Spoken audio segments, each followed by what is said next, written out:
Hello friends, welcome back to my channel. আজি আপোনালোকৰ মাজলৈ বহুত ধুনিয়া ৰেচিপি এটা লৈ আহিছো। তেন্তে বলকচোন ভিডিওটো চাও মই ৰেচিপিটো কেনেদৰে বনালো। এয়া চাওকচোন মই এনেদৰে এটা কেৰাহীত একাপ বাদাম লৈছো। যেহেতু মই কেঁচা বাদাম ব্যৱহাৰ কৰিছিলো সেয়ে মই বাদামখিনি অলপ এনেদৰে কেৰাহীতে অলপ টাইম ভাজি লম। এনেদৰে ভাজি ললে বাদামৰ চাটনিটো বহুত টেষ্টি হয়। এয়া চাওকচোন আমাৰ প্ৰায় ভজা হৈয়ে গৈছে। এতিয়া মই এইখিনি এনেদৰে এখন প্লেটত কাঢ়ি লম।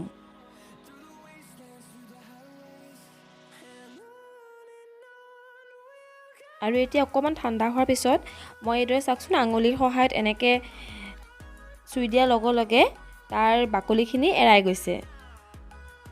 ঠিক এনেদৰে মই ইয়াৰ গোটেইখিনি বাকলি ভালদৰে এৰুৱাই লম।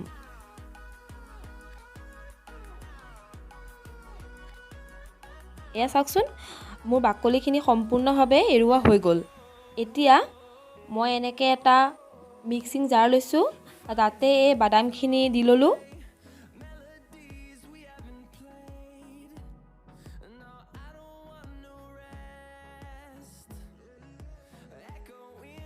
আৰু লগতে মই ইয়াত যোগ কৰিছোঁ 6 ফুটামান নহৰু আৰু এয়া 3টা কেঁচা জলকীয়া আৰু মই দিছোঁ অকণমান নিমখ, আৰু নিমখৰ পৰিমাণটো আপোনালোকে নিজৰ জোখমতে দিব পাৰে।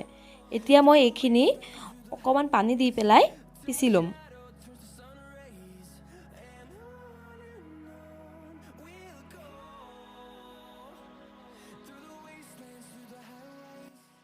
লগতে ইয়াত চাওকচোন অকণমান আদাও যোগ কৰিছোঁ। আদাটো অপচনেল হয়, আপোনালোকে যদি আদাৰ গোন্ধটো বেয়া পায় তেন্তে আদা নিদিলেও হ'ব। যিহেতু মোৰ ভাল লাগে সেয়েহে মই অকণমান আদা যোগ কৰি পেলাই ভালদৰে আকৌ পিচি ল'ম। এইখিনি পিচি হোৱাৰ পিছত মই এনেদৰে বাতি এটাত উলিয়াই ল'লোঁ। আৰু লগতে চাওকচোন মই এখন হাতাত অকণমান মিঠাতেল লৈছোঁ, আৰু মিঠাতেলখিনি গৰম হৈ অহাৰ লগে লগে তাতে মই আধা চামুচমান ক'লা সৰিয়হ যোগ কৰিলোঁ।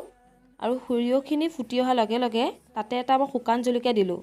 আৰু লগতে মই যোগ কৰিছোঁ 4-5 খিলামান নৰসিংহ পাত। এতিয়া এইখিনি অকণমান গৰম হ'ব দিলোঁ, আৰু গৰম হোৱাৰ লগে লগে মই এই আমাৰ চাটনিখিনিত দি দিছোঁ। এনেদৰে ফোৰণ দিলে বহুত ধুনীয়া এটা ফ্লেভাৰ আহে। এতিয়া মই এখন চামুচৰ সহায়ত এইখিনি ভালদৰে মিহলাই ল'ম। এনেদৰে চাটনি বনাই আপোনালোকে ভাত আৰু ৰুটিৰ লগতো খাব পাৰে। এয়া মোৰ চাটনি বনাই প্ৰায় শেষেই হৈছে। চাওকচোন কিমান ধুনীয়া কালাৰ এটা আহিছে, আৰু আপোনালোকে বনাই চাব কেনেকুৱা হৈছে মোক জনাব।